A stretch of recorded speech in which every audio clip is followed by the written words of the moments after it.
The world of fitness can be broken up into two primary categories.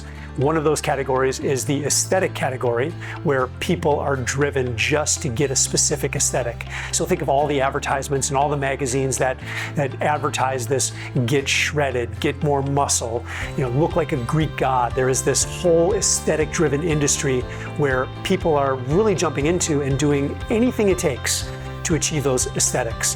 And the problem for me with the aesthetic kind of bucket is that a lot of times most of those strategies are really unhealthy and most of the time unsustainable, right? Someone who was a bodybuilder back in the day generally aren't going to be at a 4% body fat for the rest of their life, right? They're not going to carry 40 extra pounds of muscle tissue for the rest of their life. It's very unsustainable, and again, not necessarily the most healthful approach. Yet it's a very attractive thing for so many people. So the primary reason most people go to a gym is because they want to look better. They want to get those abs. They want to have a bigger chest. They want to have bigger arms. And look, I get it. Like, those things are great. But again, the problem with aesthetics at any cost is that there is a cost, and that cost is usually something health related. Now, the other side of this is the performance side. So think about athletes, right? There are a lot of athletes out there. Generally, it tends to be a younger population, but athletes are not concerned about aesthetics at any cost. What they are concerned about is how well their body actually performs.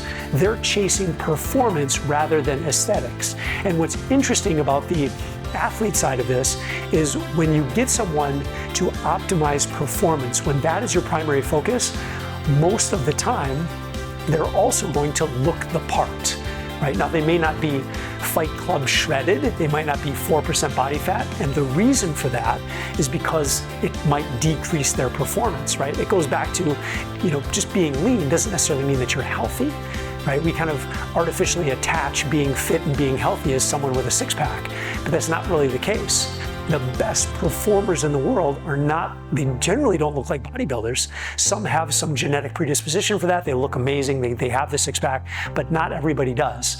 In fact, I would say that the majority of them are not Fight Club shredded. The majority of them are very lean and they look great, but the primary focus, again, is just on performance. And because I come from the world of performance, when I got out of that world and I got into the normal world of fitness and I saw what everybody was doing just to chase this aesthetic, I had a really hard time just wrapping my head around it, because I'm so health focused and I just know how important it is to make my athletes healthy that I could never imagine starving them to get them to a certain body fat.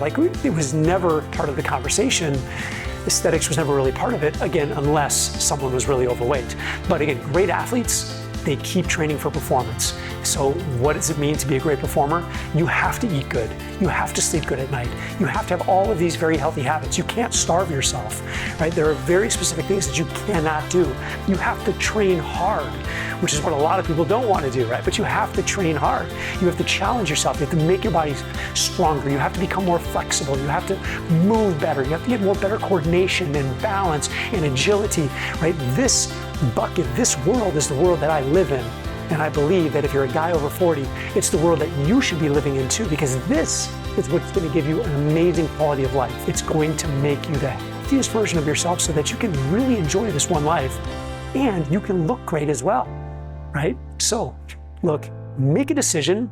Where do you want to be on the spectrum? Do you want to be in the bodybuilder camp, or would you rather chase performance, do some hard work, but never give up your health? And again, as a guy over 40, I think that is the best place for you to be.